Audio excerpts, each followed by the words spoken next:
Hello, my friend. Welcome to your sleep story. My name is Stephen Dalton. I'm an Irish storyteller, and it's my great privilege to be the voice that you listen to as you go to sleep tonight.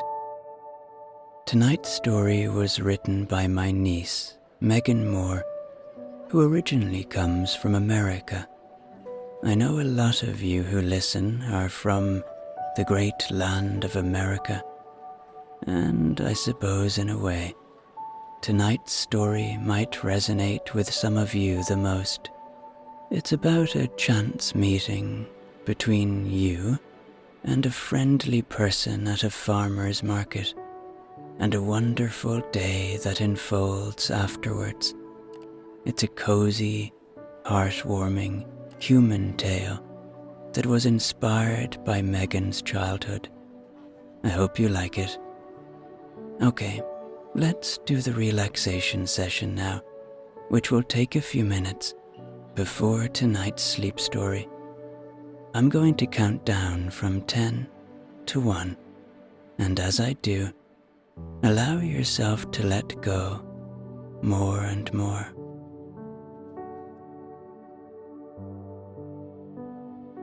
10. Feel the support of the bed beneath you, or the floor, or whatever you lie upon tonight.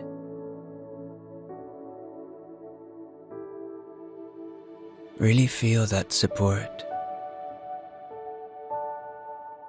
And as you do, allow yourself to let go a little more now. And beneath whatever you lie upon, know that the earth is supporting you. Feel the solidity of it, the constantness of it.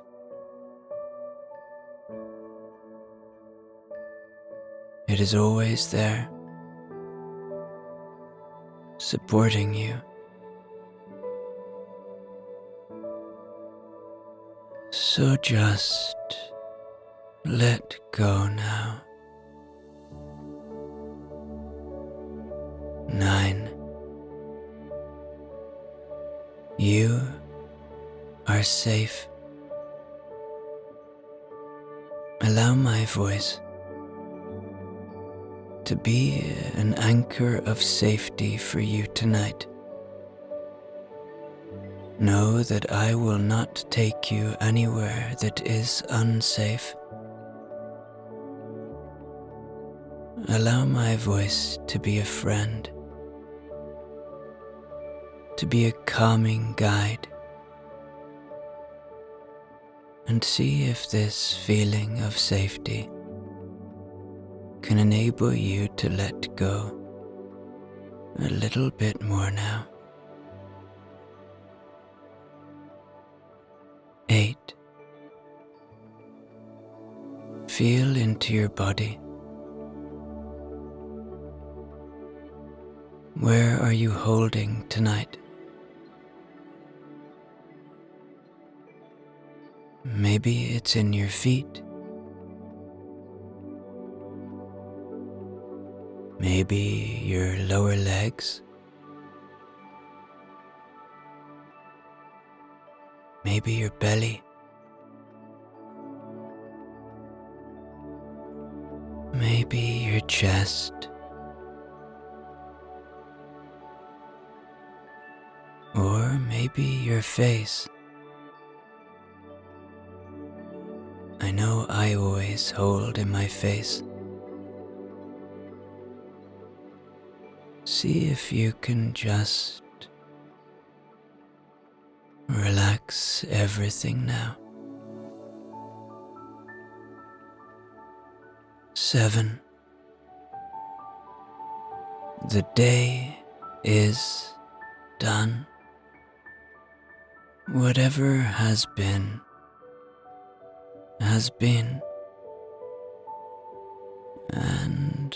whatever will be, will be.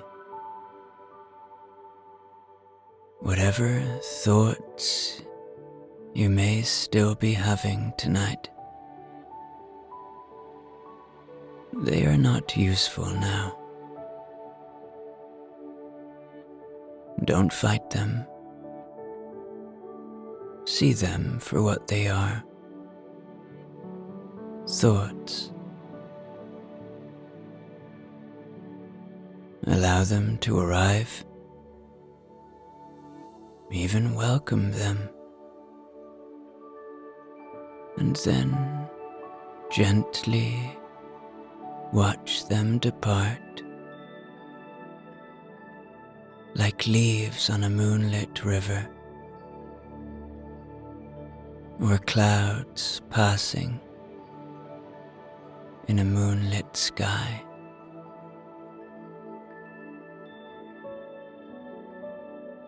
Six, peace lives within you.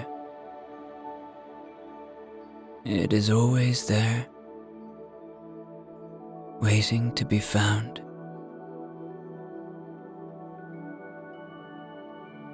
See if you can find it tonight.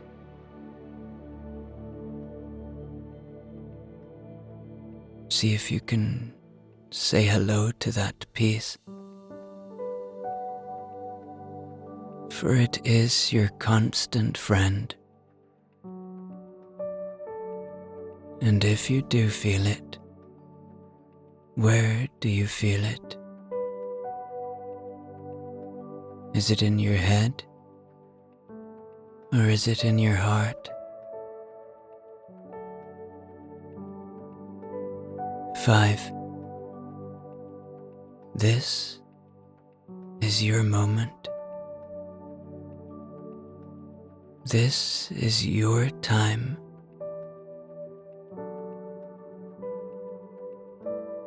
You have nowhere to go, nowhere to be.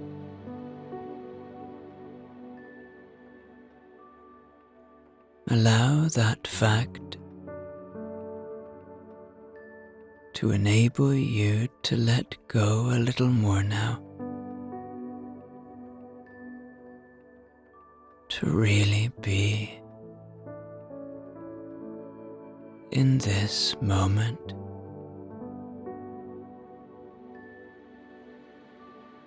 For perhaps feel a little gratitude now for the shelter you have tonight, for the simple things like your body and your breath, for the ability to listen to this sleep story tonight. 3. Begin to engage with your imagination now.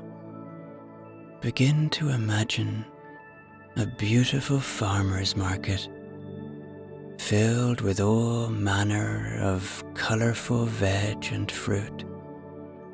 Begin to feel the friendly atmosphere, the human connections happening all around you, and that cozy feeling of knowing that the food will be good today.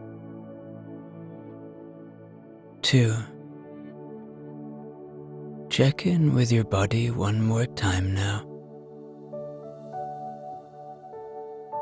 See where you might still be holding. And if you are holding anywhere, feel the release. 1.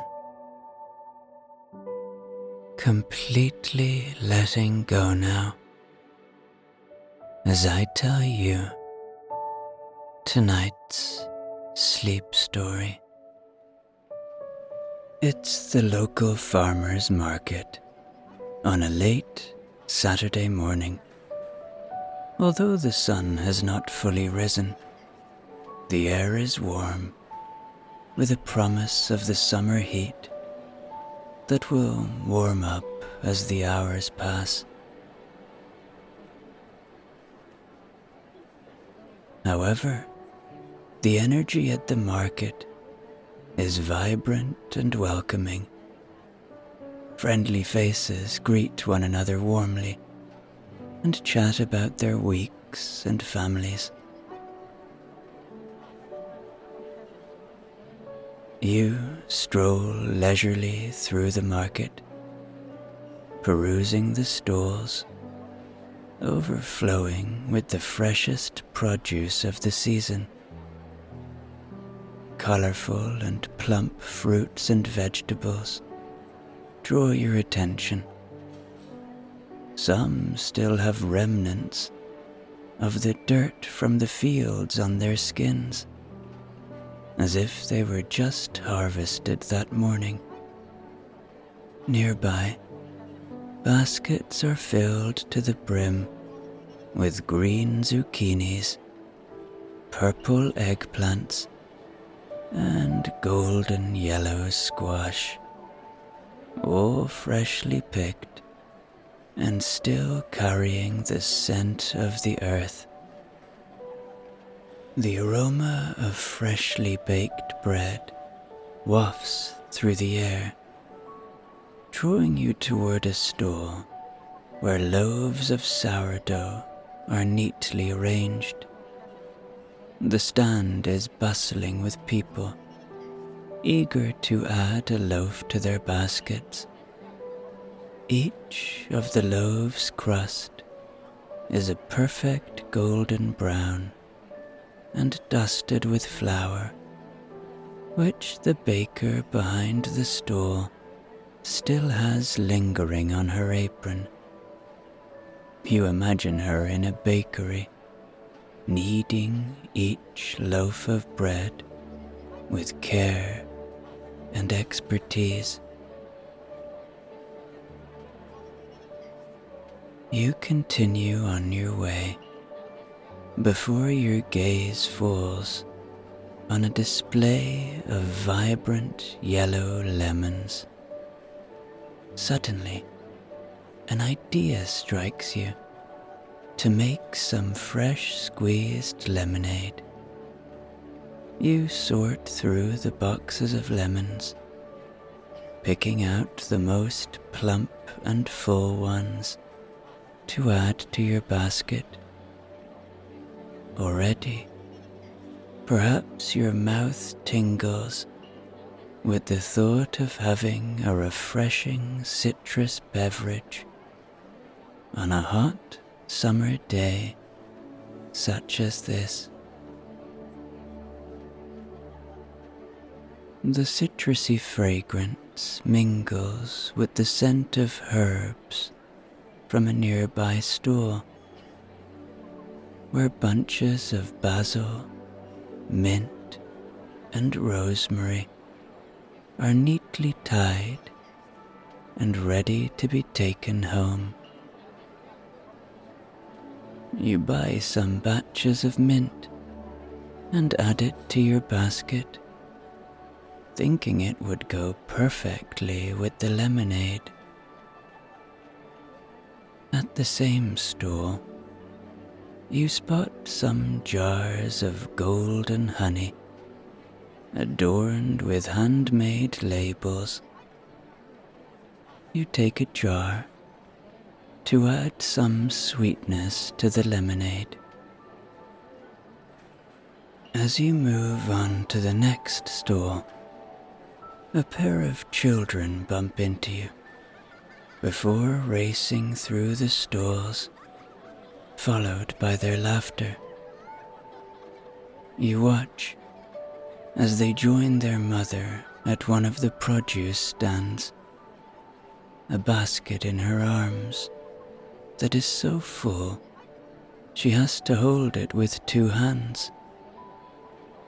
She attempts to get her children to calm down, but the boy, no older than 10, bumps into her, knocking the basket from her hands and spilling its contents on the ground. You immediately go to help her, picking up rolling apples and pears as you make your way towards her. She offers you a grateful smile as the two of you pick up the produce. Her children apologize and lend their aid, sporting guilty expressions that may or may not be genuine. After the basket is reassembled, the pair take off once more, chasing one another through the market.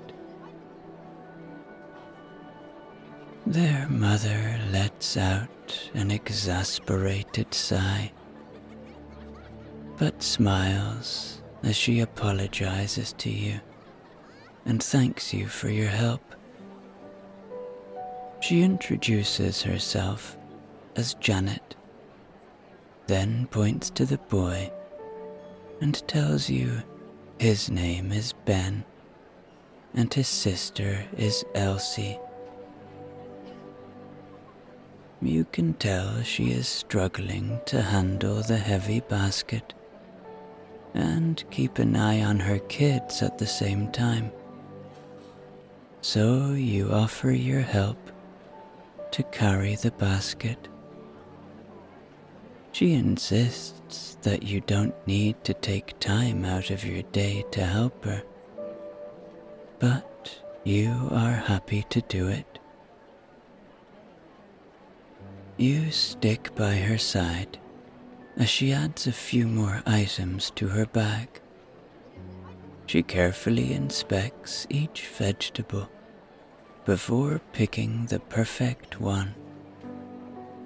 After some time, Janet thanks you for all of your help, and as repayment, she invites you over to her house, where her husband is preparing a barbecue that evening. You think about it, not wanting to intrude, but after she insists and tells you that she won't take no for an answer, you happily oblige.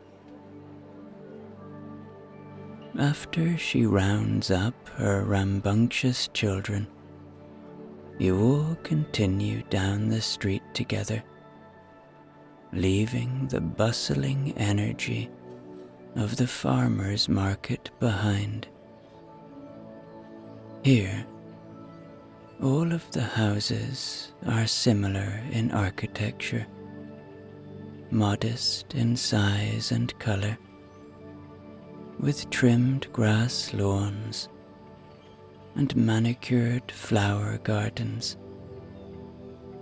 The street is lined with young hickory trees, intentionally planted along the sidewalk to provide shade from the unforgiving sun.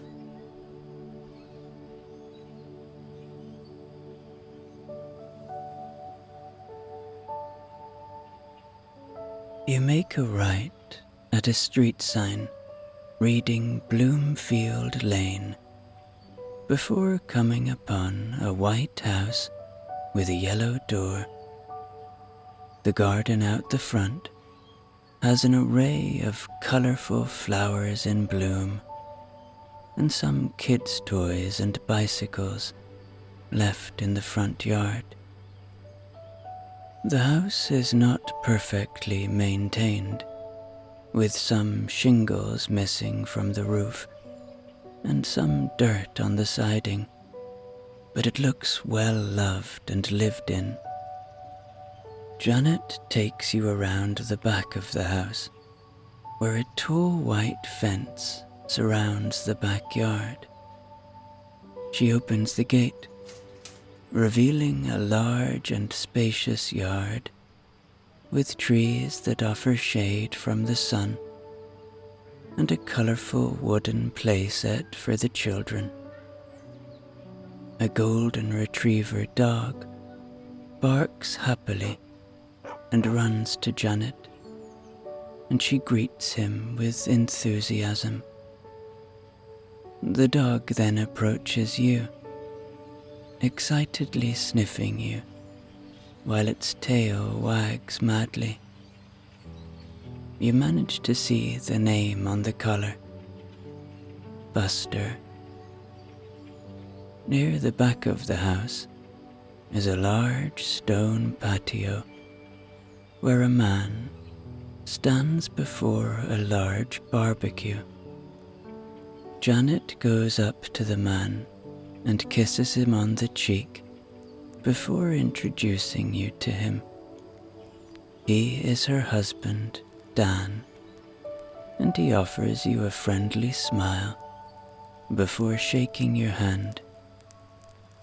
He tells you to make yourself comfortable, since the barbecue needs some hours to prepare. You help Janet unload the abundance of fresh produce before you go and find a lounge chair placed under one of the trees in the yard.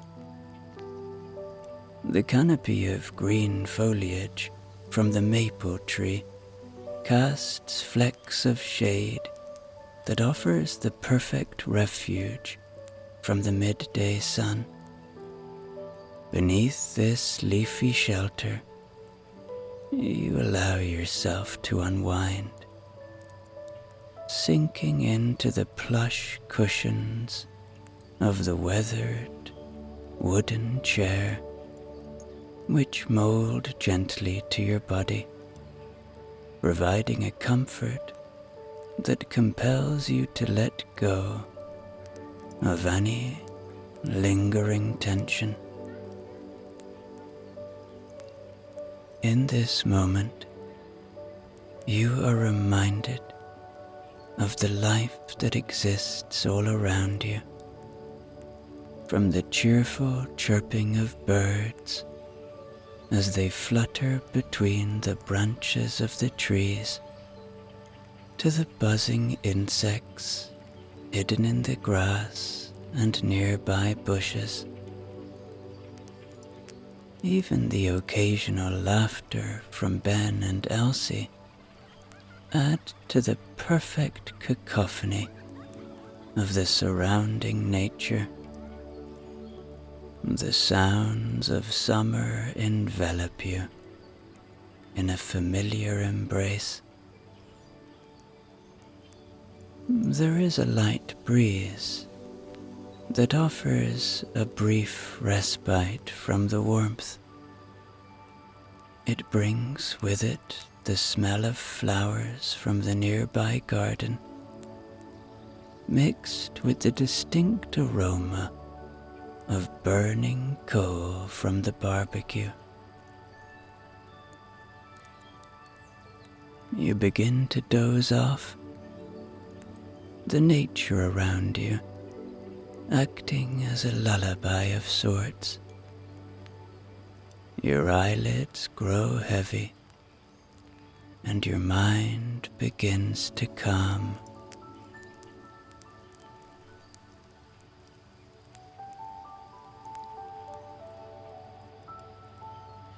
Your breathing slows as you surrender yourself to the summer atmosphere in this beautiful, welcoming place.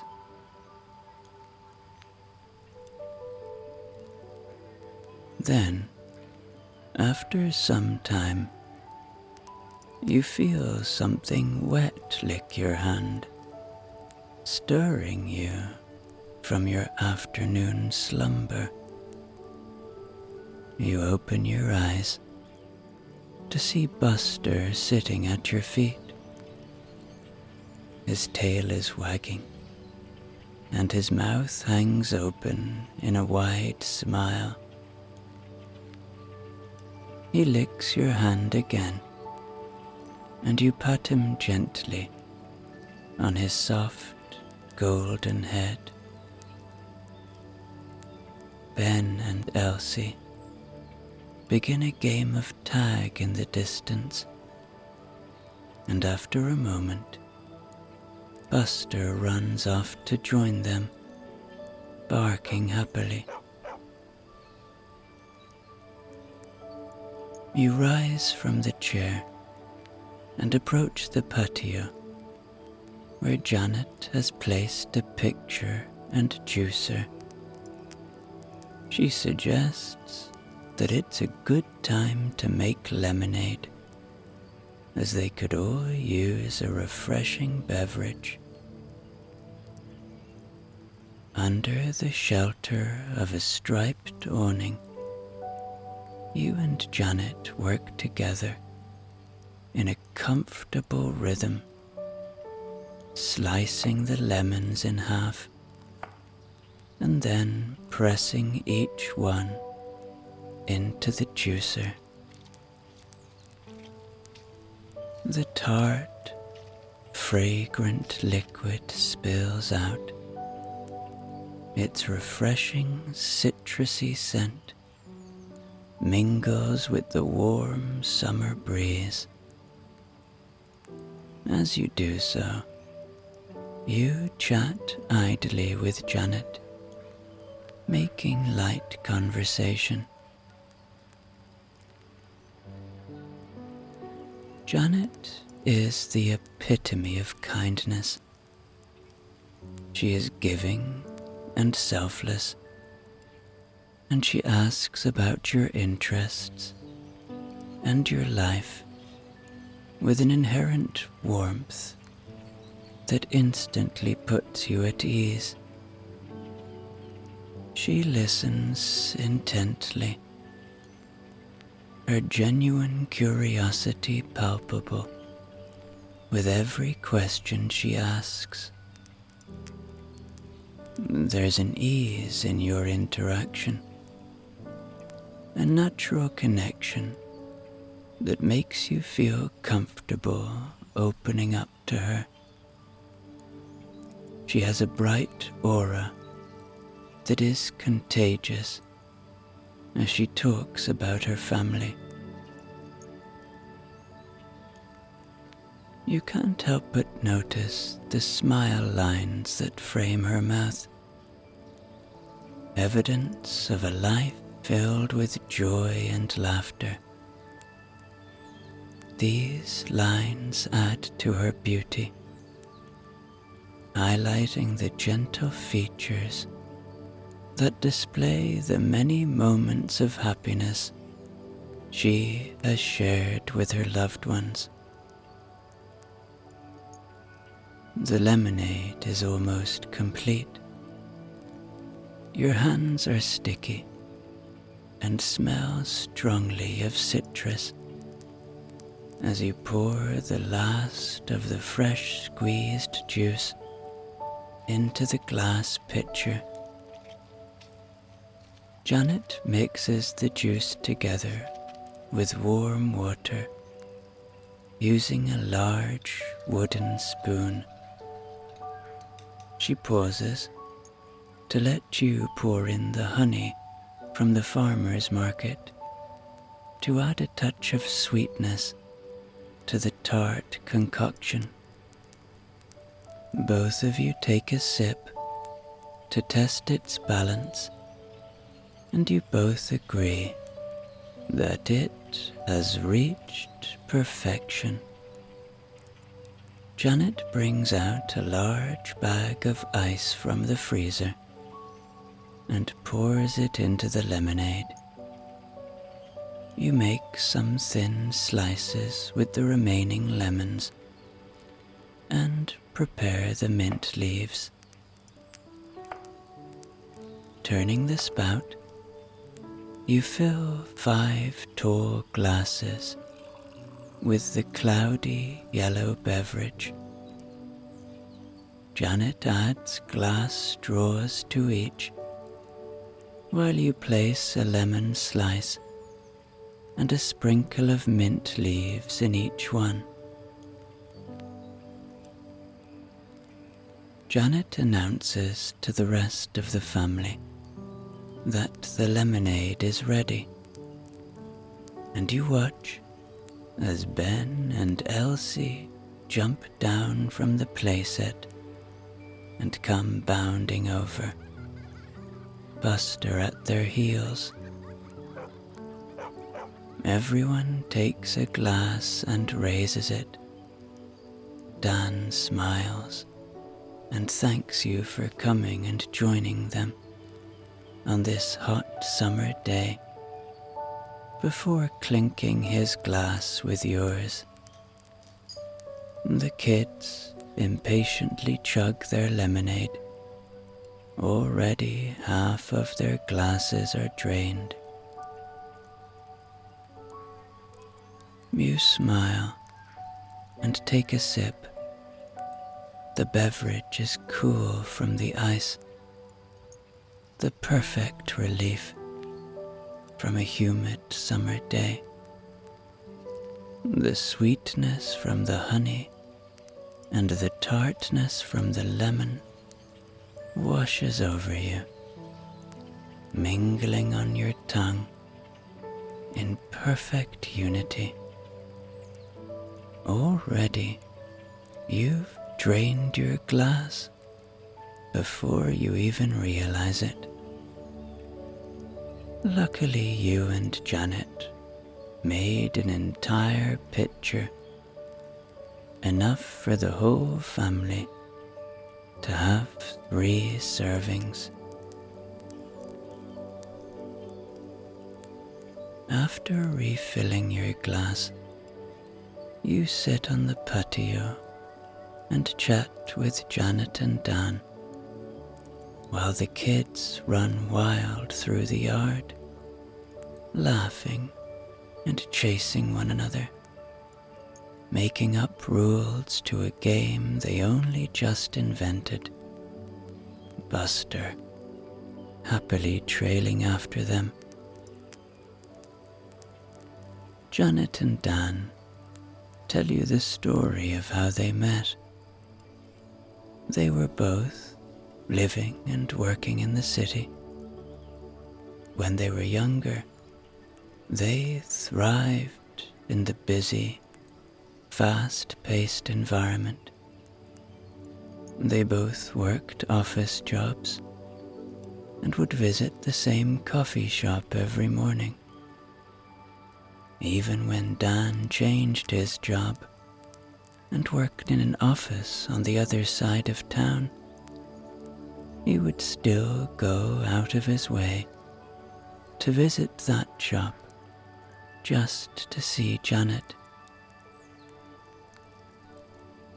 Their romance budded and flourished over time. Both were successful in their careers, but they found that after they got married, they started to crave a slower life. They wanted to raise their kids in a calm, safe environment. So, they sold their lavish apartment in the city and bought a house in the suburbs. Their commute to work was longer, but they found that they loved coming home to a big house in a quiet and friendly neighborhood. They are grateful to have a large yard for the kids and neighbors that are there for them when they need. Their story is loving and full of life, just like the couple. When they look at one another, it's like they are falling in love for the first time all over again. After a few more minutes of sharing stories, Dan dons his leather apron and gets back on the grill. The aroma from the barbecue smells amazing, igniting your appetite. Standing beside Dan, you feel the heat of the grill on your face, and together you turn the skewers of vibrant vegetables, bell peppers, onions, zucchini, and mushrooms, watching as they char slightly and soften just enough to release their natural flavors. Janet doesn't need to call over the kids. They're already hovering nearby, drawn in by the tantalizing smell. And soon, you all sit together in comfortable silence as the first bites are taken. There is a sense of unity around the table, a bond formed not just by the food, but by the shared effort in preparing it. In this peaceful silence, as the late afternoon sky begins its transition into evening, everything feels just right. With plates empty and bellies full, you start to gather the dishes, stacking them neatly.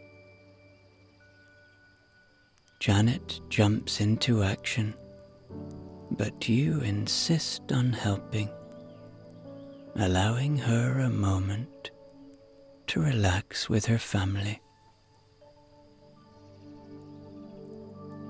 A strong gust of wind blows by, sending a collective chill through everyone. Dan gets up and goes to the fire pit, where he places chopped wood and kindling in a precise formation. By the time you finish clearing the table, the sun has set, and the flames now glow in the fire pit. Ben and Elsie crouch near the pit, watching it intently as the flames grow, completely entranced by the magic of fire. However, their captivation is quickly broken at the sight of Janet with a tray of marshmallows, chocolate, and crackers. They excitedly leap for the marshmallows, but Janet firmly tells them to remain calm, informing them that they need to wait a bit longer.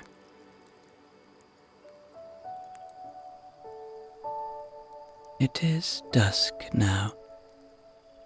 Any trace of the sun having almost completely disappeared from the sky.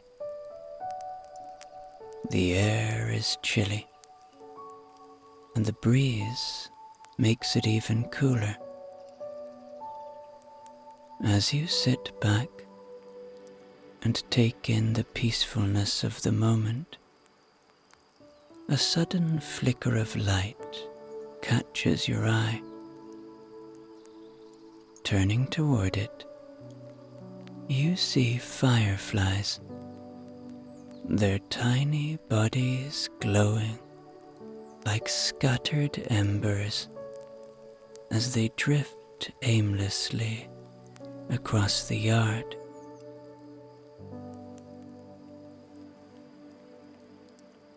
The scene is almost magical, as if the night itself has come alive. The kids, excitedly point at the twinkling lights of the insects, their desire for s'mores completely forgotten as their voices rise in excited chatter. Ben and Elise can barely contain their enthusiasm as they challenge you to a firefly catching competition. You accept the challenge and run after the kids, bringing along jars with lids that have holes punched through them. Approaching a small swarm of fireflies, you move slowly, watching their delicate dance with fascination. You wait patiently, your eyes focused on the tiny, pulsing lights until one of them flares up right before you. In a swift, careful motion, you reach out and cup the firefly in your hands, feeling its gentle movement against your palms. Opening your hands slightly, you catch a glimpse of the tiny red and black bug perched on your skin. But before you can fully admire it, the firefly seizes the opportunity for freedom and flutters away, disappearing into the night.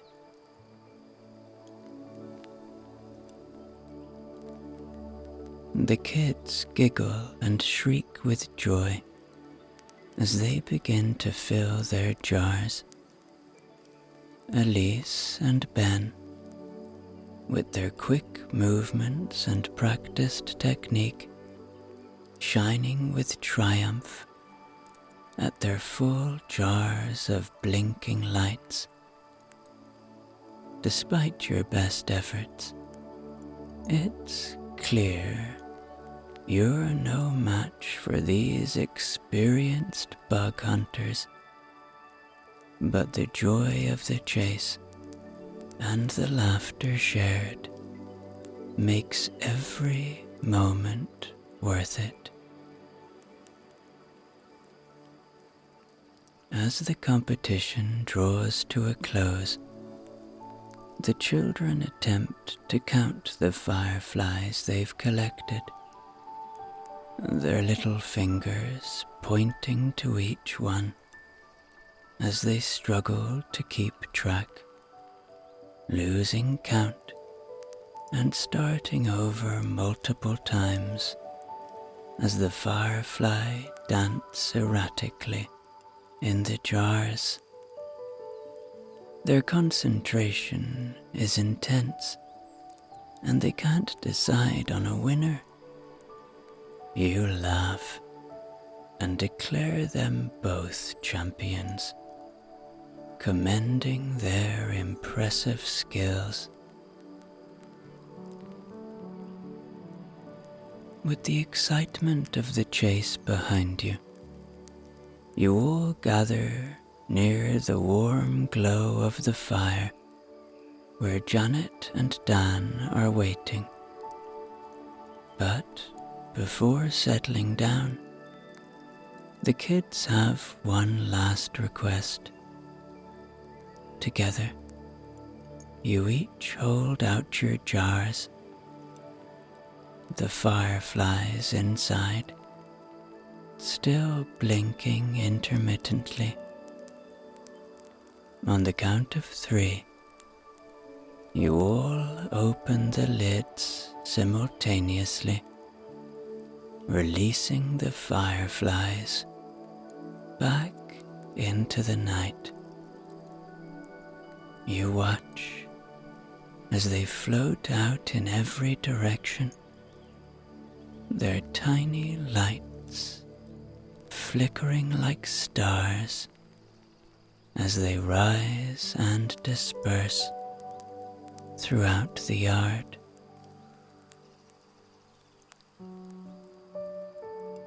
You all stand in a moment of silence, appreciating the wonders of nature as you observe the last of the fireflies disappear among the bushes and trees. The children break the silence as their mother offers them each a metal skewer with a marshmallow. Young Elsie carefully positions her marshmallow just above the dancing flames, holding her skewer steady as she rotates it slowly.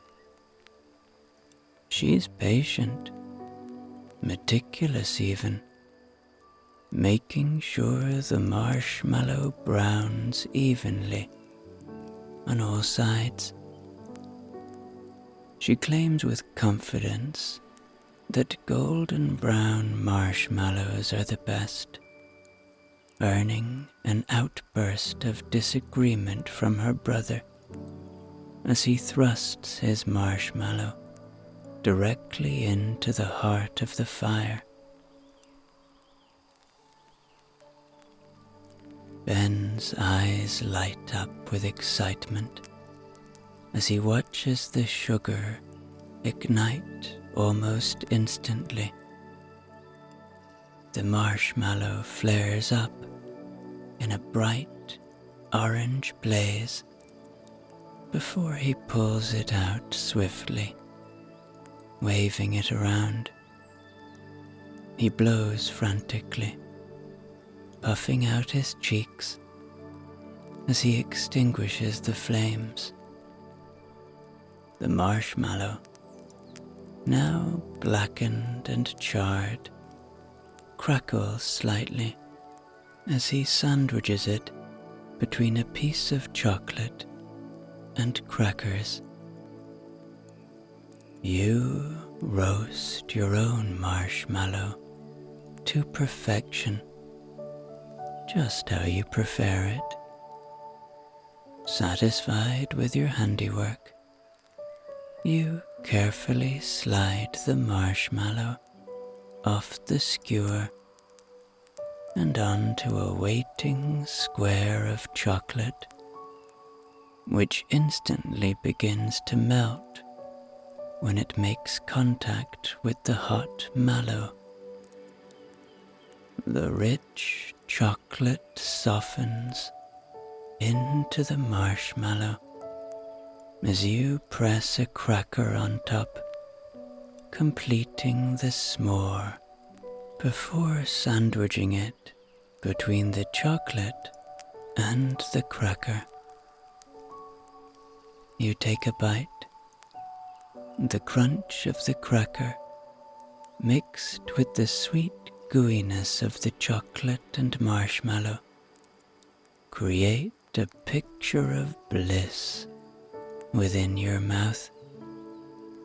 Bite after bite, you savor the flavors as they dance on your tongue in gooey goodness. You cherish this moment with this family who has offered you unwavering kindness. Smiles spread across their faces as they laugh with one another, something you are grateful to be included in. After more stories and marshmallow roasting, it's clear the kid's energy has reached its limit. Ben is slumped over in his chair, a skewer still halfway in the fire.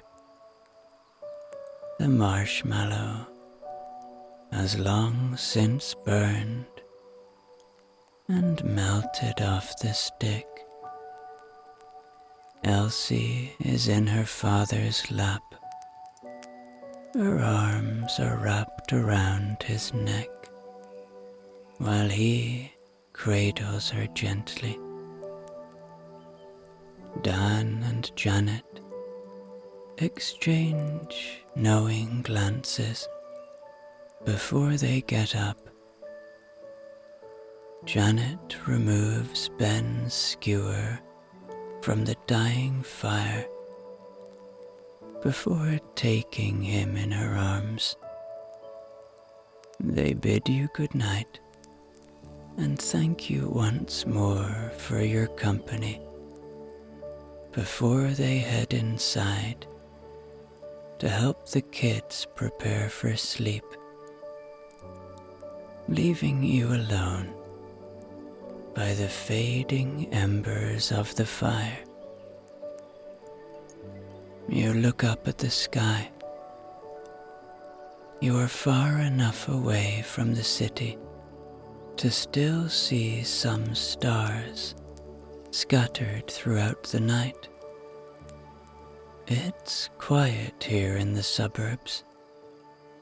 You hear the sounds of crickets chirping and the crackling of the fire as it reduces to embers, emitting a warmth to fight off the chilling night breeze. You think of Janet and Dan and their loving family. They were so giving and welcoming to you, even though they barely know you. Their hospitality and kindness has made you feel like part of their family today. Slowly, the glow of the fire grows dimmer and dimmer, and you sink into the plush cushion of the lounge chair. You wrap yourself up in a soft blanket and close your eyes, allowing your mind to slip away to the sound of the crickets and the leaves rustling in the breeze.